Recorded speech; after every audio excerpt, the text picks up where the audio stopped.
Now, I trust that experience for you was a valuable experience in the preceding video, and I want to spend a minute before we go any further talking about the conscious mind versus the subconscious mind. And if I were to ask 100 people to draw a picture of the mind, probably 95 of them, 95% would draw a picture of the brain. They would actually take the paper and they'd draw a head, and they'd come up with some sort of picture that represented a brain. And we have an idea that consciousness resides in the mind. Now, some of the things that I'm going to talk about in this video are a little experiential and maybe even on the esoteric side, and I think that's okay. Years ago, I worked as a substance abuse counselor, and I would do assessments in a liver transplant program. And the reason why I was doing assessments is the transplant doctors wanted to know who was an alcoholic. And the reason why is because after they did the liver transplant, they wanted specific treatment so that person would not drink again, or else the new liver would not survive. And so I worked in the transplant program doing substance abuse assessments, and it was really pretty interesting. I learned a little bit about transplants and about transplant patients. And of course, there's an idea out there, and this idea is that transplant patients sometimes take on the personality characteristics or even some of the physical characteristics, or sometimes the likes, dislikes, preferences, and other unique characteristics of the donor, even if they have no knowledge of who that donor is. So, for example, if I were to receive a liver transplant or a kidney transplant or a lung transplant or a corneal transplant or any other type of transplant, let's say to this point in life I hated pickles. I absolutely hated them. I never wanted to eat pickles. Now I have the surgery, and within a matter of weeks after the surgery, not only am I loving pickles, I crave pickles. Pickles are awesome. Pickles are the greatest thing that I've ever eaten in my entire life. And my friends and family are like, wait, isn't this the guy who hated pickles? He would, return his burger rather than just kicking him off when they served him with pickles on him. Yes, it's the same guy. But the idea here is that sometimes those who receive the transplant actually take on the characteristics of the donor. And in this hypothetical example, imagine that the donor was somebody who, they grew their own cucumbers. They canned their own pickles. They maybe even had a pickle relish company on the side where they earned extra money making, pickle salsa. And that person just loved pickles. Why is it that I've taken on the characteristics of this previous person when all we've done is a transplant? Well, the idea here is that mind is not just in our brain, but that mind is actually or literally in every cell of the body.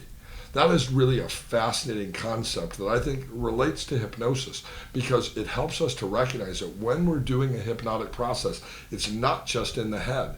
It is a whole body, it is a whole mind, it is a whole metaphysical experience for them on multiple levels.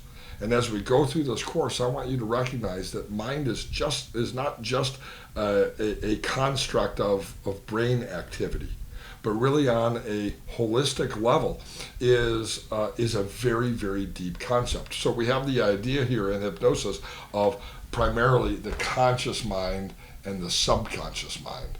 And the conscious mind, they say, is very limited. This is what is aware of anything at any given time. And I've heard that the conscious mind can only be conscious of up to 7 things at a time, or else it gets overloaded. So, for example, I'm on the phone, but I'm cooking rice and beans on the stove. I'm trying to make sure that the temperature's okay.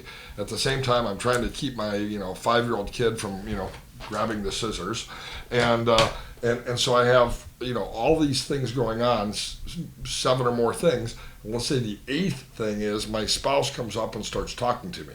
So I'm doing all of these things, and later on that day, my spouse says, "Well, I told you that earlier when you were in the kitchen."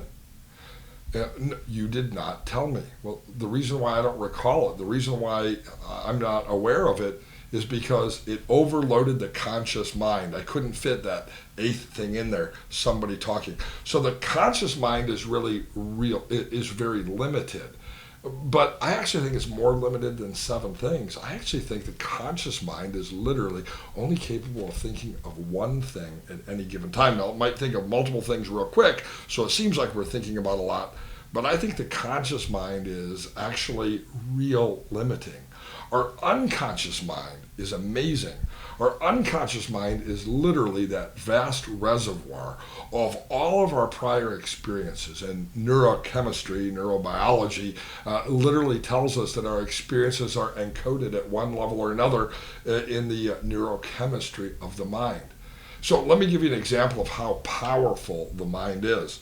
I don't know how old you are watching this video, but I imagine you're at least 20 or 25 or 30 or 35. You know, a lot of people who come to my classes, they're 40. Some people are even 50, like me. Some people are even 55 collecting their ERP benefits. Some people are 60 or 65, and I've had a lot of people who are in their 70s take this course, and even people who are in their 80s. Now, when I teach this course live before a classroom, what I love to do is I love to find the oldest members of the room, 60, 70, 80 years old.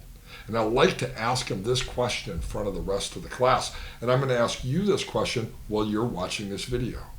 Close your eyes for just a moment, breathe in and breathe out. Relax any muscles in the body, sort of a mental saltine here, if you will. Clear the mind and just take in a breath. And now bring yourself back to when you were in first grade, when you were 6 years of age, and to the room where you lived, your bedroom at the time. What was the wallpaper in that house like? What color was it? If there wasn't wallpaper, what was the texture of the walls? What was the ceiling molding like? What did the ceiling look like in that room when you were 6 years of age? Take a minute, visualize it in your mind. Maybe if it had a specific texture, you actually touched it, and you can recall the feeling of those walls when you were 6 years of age in the house or apartment where you lived a long time ago. Now, go ahead and open your eyes, and you watching the video, open your eyes. And were you able to do that? Yes, you were. It's amazing how at one level or another, you're the clear image or a fuzzy image, but you have not thought about something as mundane as the wallpaper in your house when you were 6 years of age, in my case, in 44 years. In the case of some of the people who have attended my classes, they haven't thought about that in 80 years, or in 70 years, or in 60 years, and yet, suddenly and instantly, we're able to access that previous experience, image, or memory that we have with a simple prompting of hypnotic suggestion. That's pretty amazing, isn't it? And so our subconscious mind is a vast reservoir of resources that exist within us, ranging from prior experiences which can guide us, to learnings that we've had which can direct us, to compasses which we've had that can alert us as to our values or our morals or really what's most important to us. And a lot of times that incongruence we talked about in a previous video comes down to whether or not a client is walking their valued path.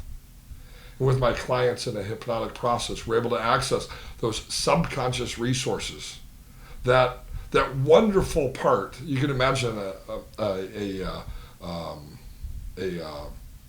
iceberg, right, where 10% is above and 90% is below the water line. That's what the conscious and the subconscious mind is like. But I want to stress something, that this is a metaphor or a picture or an understanding, a conceptualization of conscious mind and subconscious mind.